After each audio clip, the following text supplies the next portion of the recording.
So that if motorcyclists wearing a fluoro vest, and they should be, you know, looking out for them, and there should be with training, teaching the new drivers that motorcyclists are a legitimate road user, just as pedestrians are and cyclists are. But you know, it's all back on us, and it seems to me that this is how they're just trying to discourage people from taking up motorcycling, because to them they look at it as being dangerous. But you know, with training of the car drivers to look out for us, that's the starting point for making motorcycle riding a lot safer than it is today.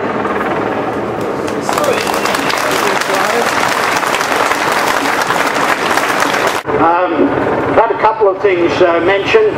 One was that Dave down here and myself were at a protest some years ago on the steps of Parliament House, and Ted Bayou was there, and he said, after we get into government, no more TAC levy. Well, you're all still paying it, I hope. And someone else just came up to me then, John from Antique Motorcycles, and said, what are the stats for pedestrians getting hit? You know, they're always telling us we're the ones that are the most at risk out there.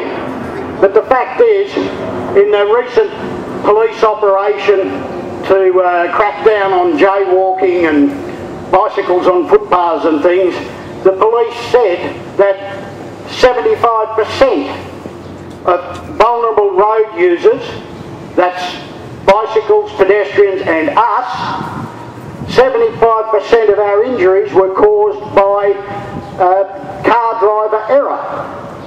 So how come they're picking on us all the time? How come we're paying more? It's just time to say no. Now I'd like to introduce the Shadow Minister for Transport and the TAC, Mr. Luke Donnellan. Thanks for the opportunity to say a few words today.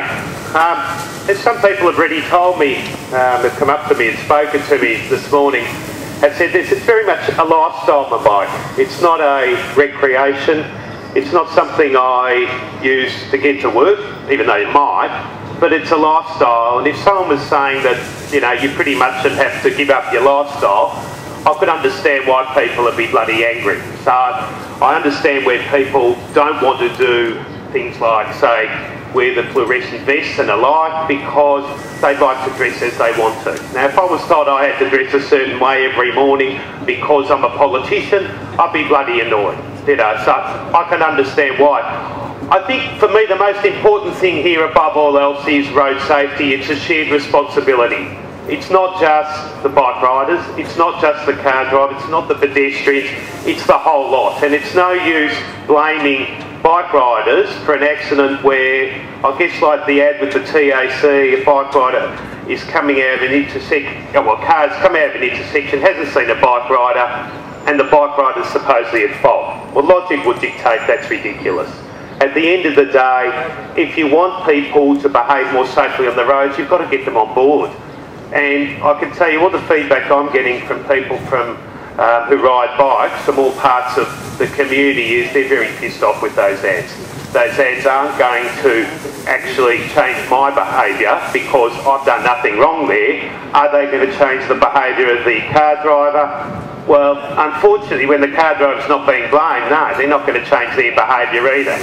So, look, my commitment to you would be that I would make sure that if we're going to do ads to try and improve safety, and it is a shared responsibility, that, you know, we would consult properly with bike riders. You wouldn't just do an ad and then blame them. It's got to be done properly, because I want you guys driving more safely. I want car drivers driving more safely. I want bike riders, the whole lot. I want pedestrians watching out, because it's actually pedestrian deaths which I think are a little bit more up this year, as well as car deaths, not bike deaths. So obviously we've got an issue with those. I think we've had 10 deaths more this year. We've got issues to deal with.